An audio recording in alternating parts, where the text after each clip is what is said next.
Eh bien, bienvenue, nous revoilà donc dans cette deuxième partie qui sera consacrée à compléter le tableau de tout ce qui a été dit et développé lors de ma première intervention d'il y a quelques jours. Elle sera axée sur une volonté de ma part de déconstruire euh, les thèses euh, adverses, les thèses de nos détracteurs, parmi eux à l'image de Bernard Lugan, qui a cette réputation de ne manquer aucune occasion de tirer un boulet rouge sur l'Algérie et les Algériens. Et puisqu'il va être au centre du débat tout le long de cette deuxième partie, ça me ferait une occasion de le recadrer et de me mettre au travers de son chemin pour justement déjouer son jeu malsain. Voilà, j'aimerais bien faire une observation aussi. Je voulais parler de la loi criminalisant le colonialisme, mais je me suis ravisé, j'ai abandonné l'idée parce que j'ai estimé que la loi elle était quand même vidée de toute sa substance. Et donc j'ai opté pour une autre méthode. Celle-là elle est beaucoup plus directe, une sorte de dialectique avec les détracteurs et les adversaires de l'Algérie. Voilà. En revenant donc à nos moutons, c'est beau l'idée de transcender les difficultés, aller de l'avant pour tout ce qui touche aux relations entre l'Algérie et la France. Mais cela risque de ne pas suffire si on est incapable de déblayer suffisamment le terrain et lever un certain nombre d'obstacles, nous tous, entre autres les élites algériennes, notamment par rapport à l'idée et l'impératif de démonter point par point les allégations mensongères et les arguments fallacieux de nos adversaires. Voilà. Alors, la finalité c'est quoi? Eh bien, ça consiste pour les élites de se convaincre de l'absolue nécessité de neutraliser les adversaires de l'Algérie, les empêcher de réaliser leurs plans, et surtout de mettre le haut sur le narratif, car de nos jours, le contrôle du récit est un enjeu majeur et on ne doit jamais permettre la diffusion durable et prolongée de contre-vérités et d'inepties à l'encontre de l'Algérie, parce que ça risque de provoquer des dégâts et semer la confusion et le désarroi dans les esprits des Algériens et par extension affecter et altérer la sérénité et la confiance de toute la communauté nationale. On ne peut pas tolérer ça, on ne peut pas abandonner le terrain, on ne peut pas laisser des espaces qui soient exploitables par nos adversaires et ennemis. Et nous avons vraiment du pain sur la planche dans ce domaine précisément. Et moi, j'estime que c'est le talent d'Achille et des élites algériennes et du gouvernement de l'État algérien. Pourquoi?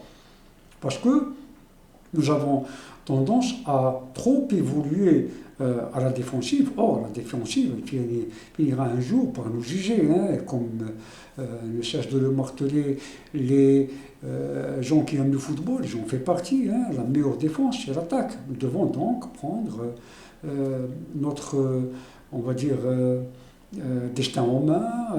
On doit mettre en avant notre récit national, bien sûr avec des gens qui maîtrisent le sujet, ils ont un certain background, une capacité de réflexion, une capacité d'analyse, une capacité de se projeter sur l'avenir, à tracer des stratégies, des plans, tout ça, il faut le mettre en synergie, et c'est ça qui va permettre de mettre en relief le projet national, les ambitions nationales et le rêve algérien. Et c'est comme ça qu'on va aussi mobiliser les Algériens, on va les fédérer, et on va mettre à contribution de tout le monde. Je préfère ça. Et donc on doit faire ce nettoyage, si vous permettez l'expression, parce que c'est un passage obligé.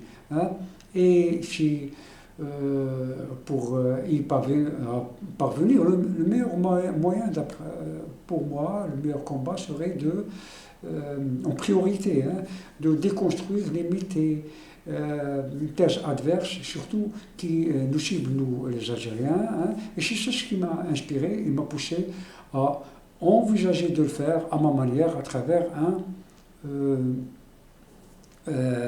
panel de 4 personnes tristement célèbres que je considère comme, on va dire, représentatif de tout ce qui est exécrable chez cette communauté d'algériophobes, cette secte qui passe son temps à vouloir porter préjudice à l'Algérie et aux Algériens. C'est pour ça que mon choix a été porté sur des personnalités immondes comme Bernard Lugon, la famille Le Pen, Éric Zemmour et Habib Meher. Alors, Bernard Lugon, lui, on va le laisser en dernier, parce qu'il lui faut un traitement spécial, et en plus, il va falloir le déplumer. Les autres, on va les passer en revue rapidement. Hein. La famille Le Pen, avec Jean-Marie Le Pen, qui est un tortionnaire des Algériens, il torture les Algériens durant la guerre de libération nationale, et même de son vivant, il a continué à narguer, taquiner et mépriser les Algériens, sa qualité de suprémaciste blanc, bien sûr, et même au crépuscule de sa vie, tout autant qu'au Sahara et beaucoup d'autres, il a manqué de courage d'exprimer des remords ou des regrets ou présenter des excuses, et il a quitté ce monde comme une bête immonde, et pour les Algériens, donc il le sera pour l'éternité.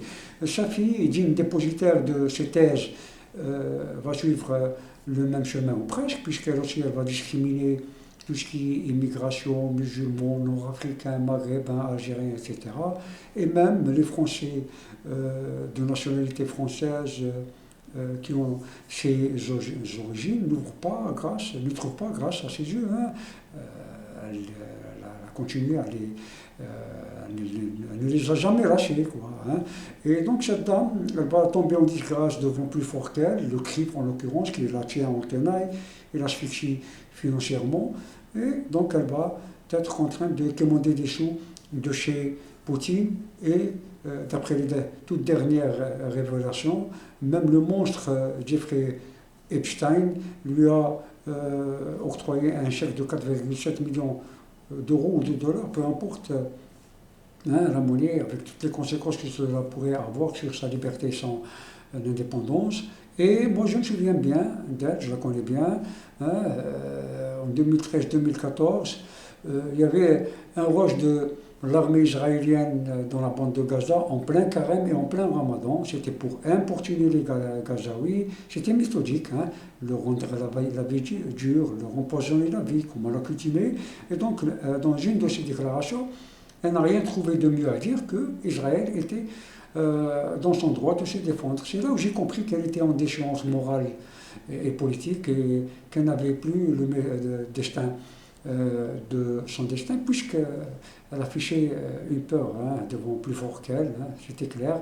Voilà, la plus petite, Marion Maréchal, elle va perpétuer les traditions de la famille. Elle aussi, c'est une femme rustre, qui n'apporte rien de concret et de positif au débat universel ou même celui de la France. Et donc, elle ne fait que déverser le trop-plein de venin qu'elle a bien pu recevoir en héritage de sa famille. Éric Zemmour, quant à lui, pour moi c'est un cas pathologique celui-là, parce qu'il a la haine de soi, il a du mal à assumer son histoire, sa propre histoire, l'histoire de sa famille, et il me rappelle à bien des égards un autre naufragé, un jeune émigré égyptien qui va poser ses pieds pour la première fois avec ses parents en France à l'âge de 9 ans. Et donc, il s'agit de Houssam Boutros Meshiha. Et donc, il va changer son nom, il lui donner une consonance européenne. Et lui et Éric Zemmour vont mener un combat similaire, celui de tenter le diable de réduire le nombre des immigrés d'origine, on va dire, musulmane, nord-africaine, etc. Et c'est pour ça, on dirait qu'ils ont peur d'être comptés parmi les immigrés de trop, c'est pour ça qu'ils apparaissent comme plus français que les Français eux-mêmes. Hein.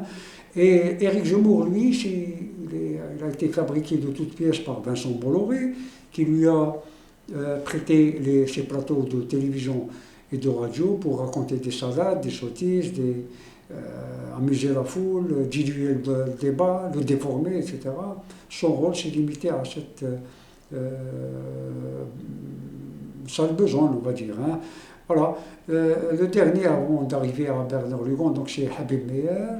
Lui, il est de parents tunisiens qui parle l'arabe. Son nom est à la fois arabe et hébreu. Il va grandir en France et adhérer à une organisation violente, très agressive, qui s'appelle le Bétard. Hein, et puis il va, dans sa jeunesse, écumer les rues et les quartiers de Paris pour tabasser les innocents et faire la promotion du socialisme à deux sous. Rappelons avant que je nous l'oublie, hein, c'est important, cette organisation violente du Bétard était à un moment donné dirigée par quelqu'un qu'on nous présente aujourd'hui comme un enseignant universitaire et quand même un éminent politologue, Frédéric Ancel. C'est important de le rappeler, de le souligner, ça peut réveiller des consciences et sortir certains de leur coma. Voilà,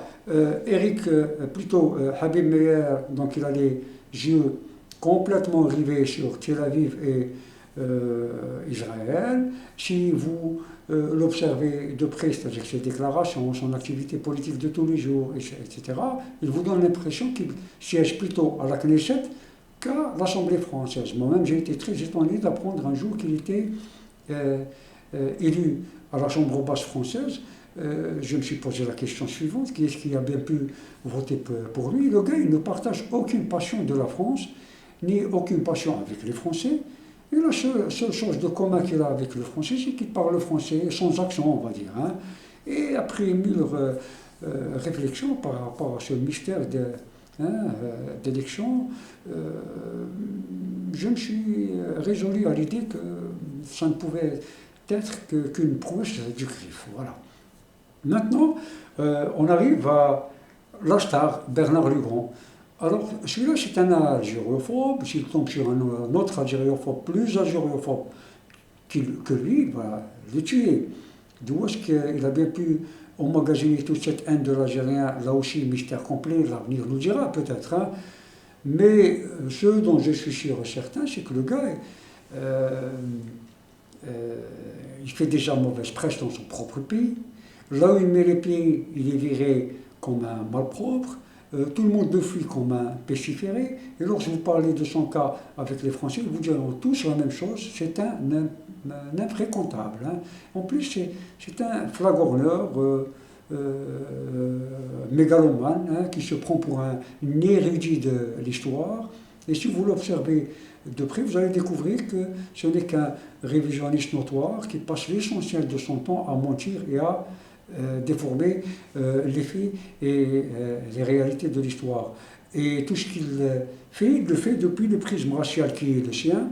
Et à chaque fois qu'il parle des Algériens et de l'Algérie, il le fait depuis l'angle d'attaque du suprémaciste blanc qu'il est. Hein. Et pour moi, c'était le digne héritier des eugénistes, des ségrégationnistes, des racistes, des adeptes Ku Klux Klan à l'ancienne, hein, de l'aube de la conquête de l'Algérie, du temps de Eugène Baudisson, Paumelle, Alexis de Tocqueville, du temps des fachos intellectuels, des intellectuels fachos, Lamartine, Victor Hugo, Guy de Maupassant, etc. Seul Théophile Gautier était resté dans ses bottes. Hein, et il y a aussi des criminels comme Bugeaud, Montagnac, Pélichier, Cavaignac, Saint-Arnaud, Randon, etc. Très nombreux. Il fallait voir leurs déclarations, hein, les déclarations des uns et des autres. Heureusement que tout est bien conservé dans les archives des deux pays, tout est consigné aussi dans les travaux et publications des historiens des deux pays, notamment les historiens français, à l'image de Pierre Vidal-Naquet, Alain Ruscio, François Maspero, le duc de Turbugo, Olivier Lecourt Grand-Maison, qui est auteur du livre Colonisé et exterminé, que je vous recommande de lire, enfin pour ceux qui ne l'ont pas encore lu. Et d'ailleurs, je vous ai emprunté de son livre, c'est une déclaration acérée. Hein, c'était une période propice à tous les excès, hein, le racisme à la conquête de l'Algérie a atteint son paroxysme. En 1847, Jeanne Bodichon, l'eugéniste, hein, qui porte bien son nom, déclare l'Européen doit remplacer l'arabe sur toutes les terres fertiles, hein, rien que ça. Dans une autre déclaration, il dit si nous voulons une colonie durable, arrivons au résultat suivant qu'il n'y ait plus d'arabes sur la surface du terre. Oui. Bugeaud lui aussi dit si les gredins se retirent dans leur caverne, fumer à outrance comme des renards. Et c'était des chants, c'est lui donc qui a encouragé hein, quelque part et en quelque sorte Pélichier hein, de commettre son crime contre l'humanité puisqu'il va décimer les Ouladriya dans les enfumements de Dahra hein, pour appliquer à la lettre les instructions de son maître Bugeaud.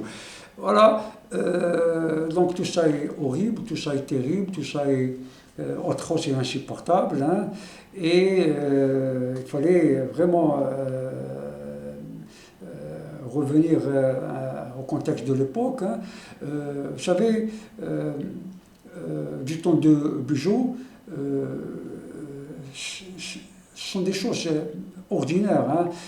On découpait les oreilles des Algériens, on les décapitait, on prenait même des photos avec. Hein. Les Algériens n'avaient vraiment pas de chance puisque j'avais affaire à des bourreaux pires que des zombies. Même un nazi prendrait l'air d'un enfant de chœur, d'un orchestre philharmonique devant ces gens-là. Hein.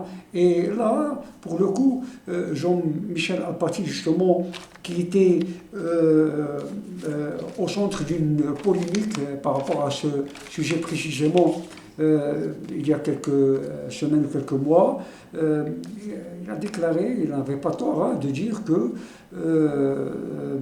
ce sont les nazis qui ont appris des Français et non l'inverse. C'est vrai, si on venait à respecter les dérives des uns et des autres, hein, ce sont toujours les jeunes qui apprennent des anciens et ce sont les jeunes qui s'inspirent des anciens, non l'inverse. Hein. Maintenant, si on rebondit sur Bernard Lugon et on passe en revue ces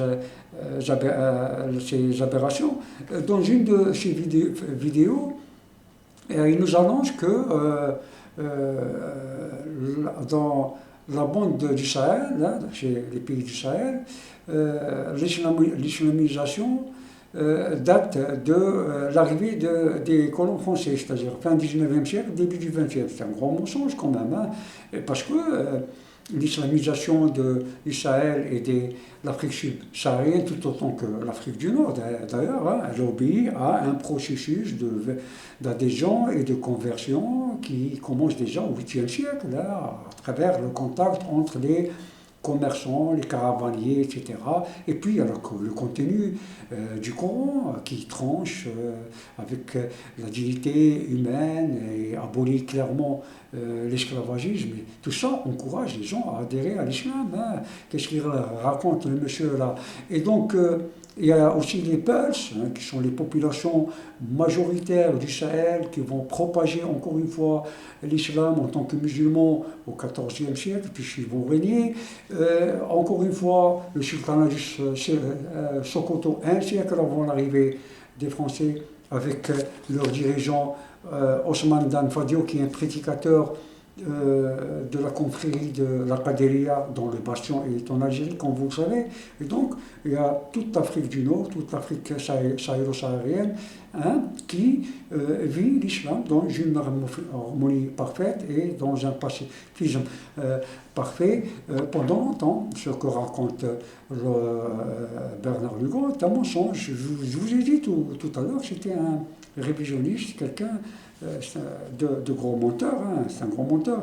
Là, dans la même vidéo, il va nous débiter une autre baliverne, il va nous dire que dans les pays sahélo-sahéliens, c'est la France qui a supprimé l'esclavagisme. Là aussi, c'est un gros mensonge, parce que la France, elle a pratiqué l'esclavagisme à une échelle industrielle. C'est elle qui avait sous sa coupe, hein, son contrôle, les ports dédiés à la traite négrière, celui de Saint-Louis au nord du Sénégal depuis 1659, et celui de l'île de Gorée, le transit, hein, au large de Dakar, toujours au Sénégal, depuis 1677, hein, c'est clair. Et la France, avec la Hollande, l'Angleterre, le Portugal, l'Espagne, donc, a participé à la déportation de 12 millions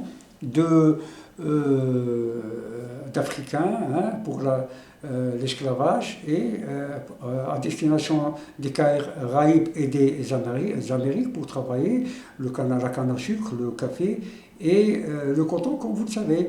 Et donc, là aussi, c'était un gros mensonge, Bernard Lugon, dans l'impression qu'il vit sur la planète Mars, hein, que les gens n'allaient pas se rendre compte, hein, de ses élucubrations, surtout de son anachronisme. Hein.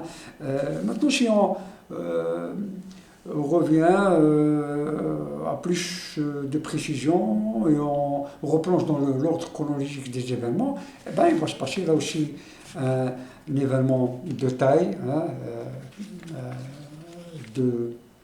planétaire. C'est la révolution industrielle qui va intervenir entre 1770 et 1850. Première révolution industrielle. Il va y avoir donc des conséquences à cela, c'est-à-dire de nouveaux paradigmes économiques, politiques et des répercussions, hein, des bouleversements, si vous voulez, sur le plan socio-culturel. Et là, justement, tout le monde va ne plus sentir ce besoin de disposer d'une main-d'œuvre en abondance. Tout le monde va ne plus sentir le besoin de surtout cette force de travail humaine, parce qu'il y a la mécanisation qui intervient et qui va s'imposer à tout le monde. Et donc, il va y avoir de moins en moins de pression sur la traite négrière et concomitamment à ces phénomènes, il y a des voix qui vont s'élever par-ci et par-là, des voix d'humanistes, de défenseurs des droits de l'homme, de religieux et d'hommes politiques, hein, comme à l'image d'Abraham Lincoln. Et donc tout le long du 19e siècle, hein, va y avoir des tentatives d'abolition de l'esclavagisme, avortées par deux fois par rapport avec Napoléon Ier et Napoléon III.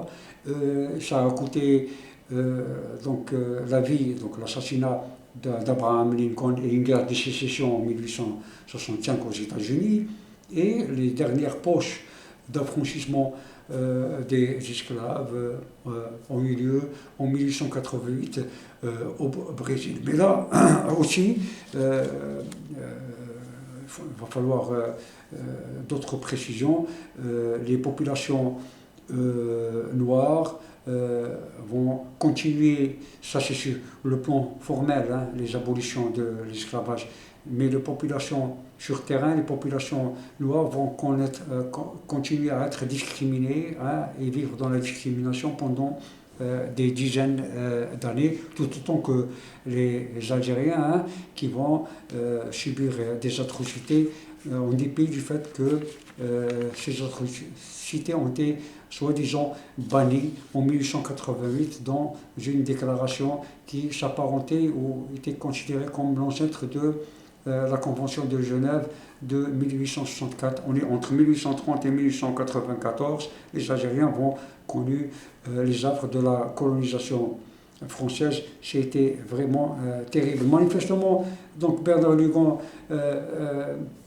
C'est le gars qui est tout le temps prisonnier de ses fantasmes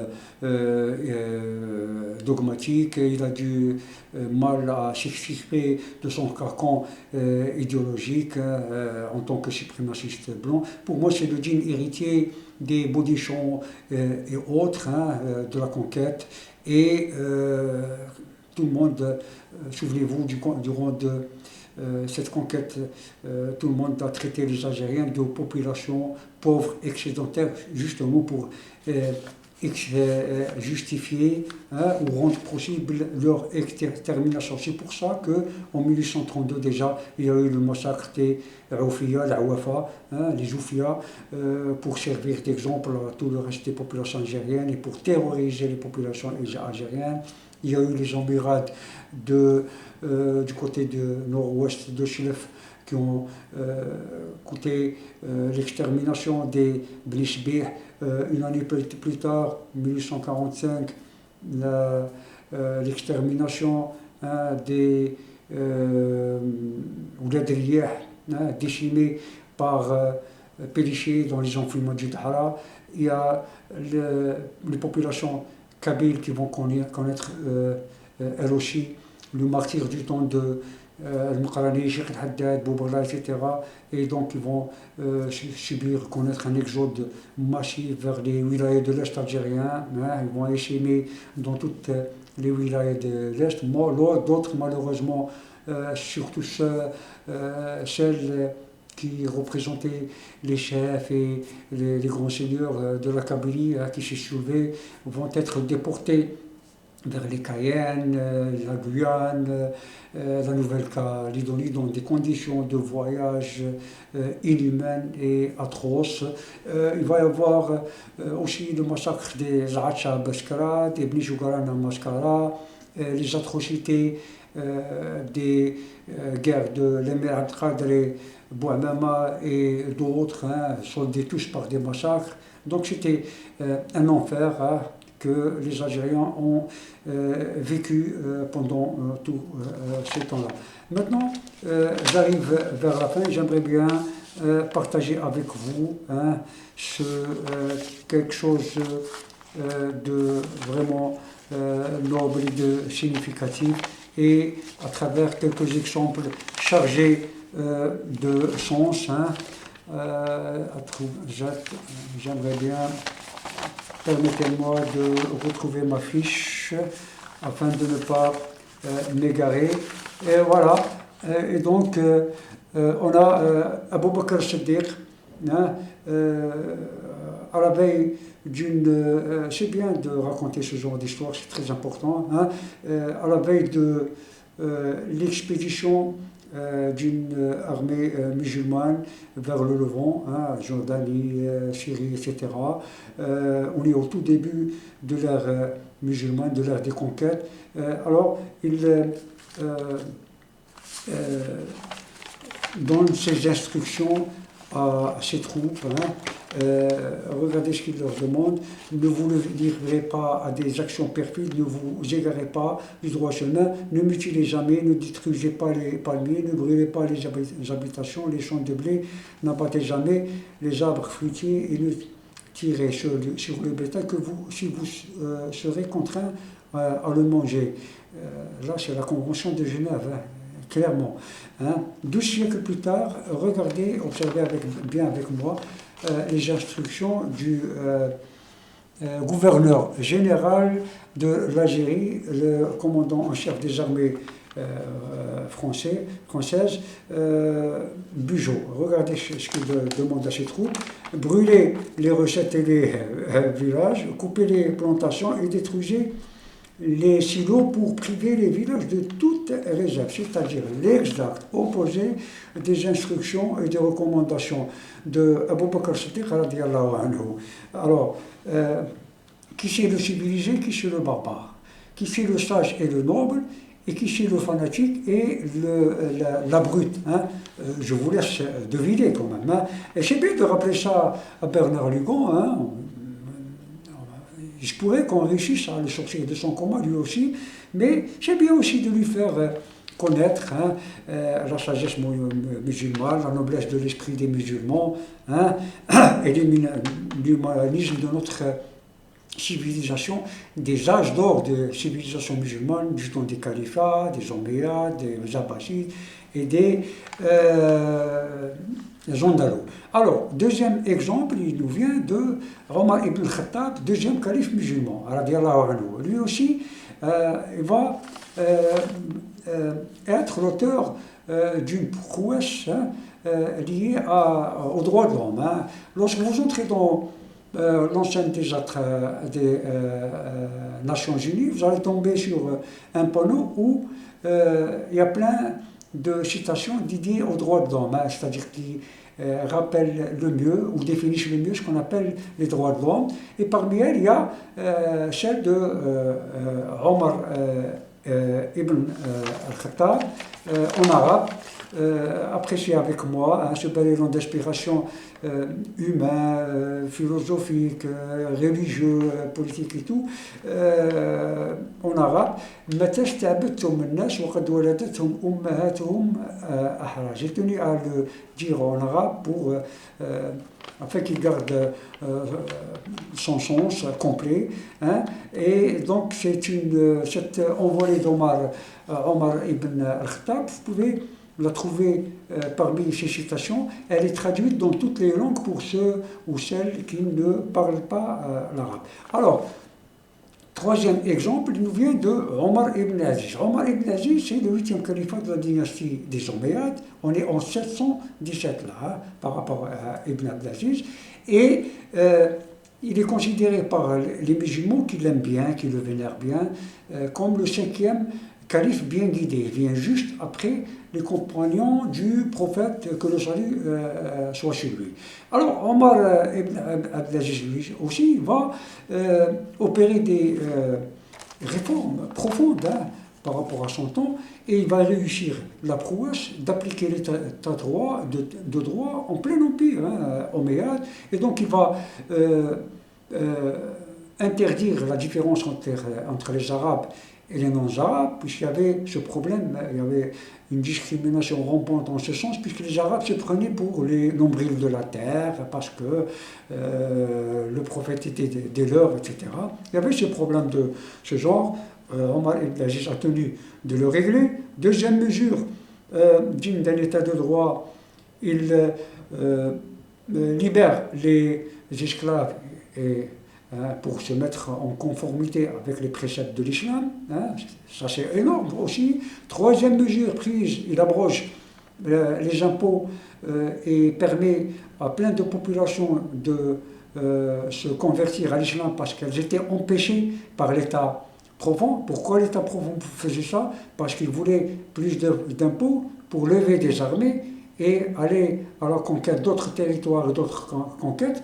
Parce que ça rapportait beaucoup d'argent, il y avait des butins, donc il y avait beaucoup de gens qui sont devenus très puissants. Et comme vous le savez, l'argent et le pouvoir, ça fait tourner la tête. Et c'est pour ça que ce genre de problème existait du temps des Omeyyades. Et quatrième mesure, il va se mettre d'accord avec les chiites et les Kharijites, et il va réussir à les fédérer autour de lui et régler le problème politique, parce qu'il y avait beaucoup de troubles politiques par rapport à justement comment accéder au pouvoir, etc.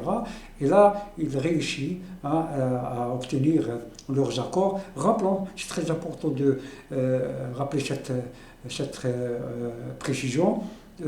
Au 1er siècle de leur existence, les chiites et les kharijites étaient des mouvements foncièrement politiques. Le dogme et la doctrine, eux, ils vont intervenir le siècle d'après. Oui, il faut revenir au contexte, c'est très important. Voilà.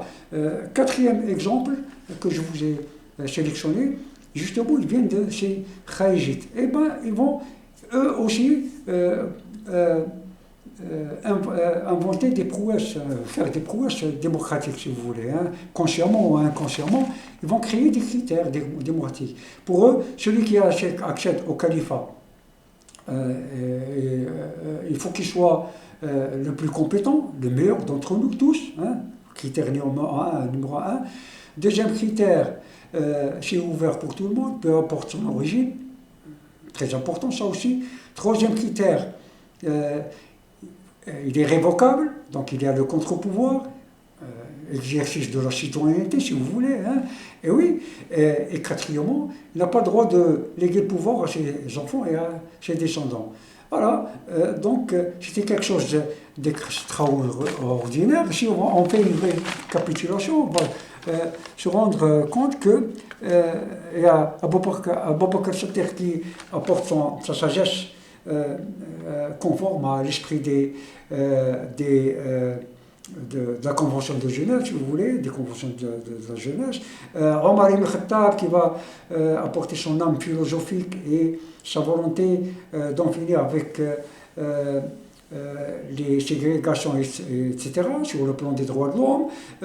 Idem pour Omar Abdelaziz qui applique l'état de droit, hein, et les khalijites qui se comportent en véritable démocrate. Tout ça, hein, à une ère très précoce. On est à l'aube de l'islam, on est dans tous les débuts de l'expansion de l'islam.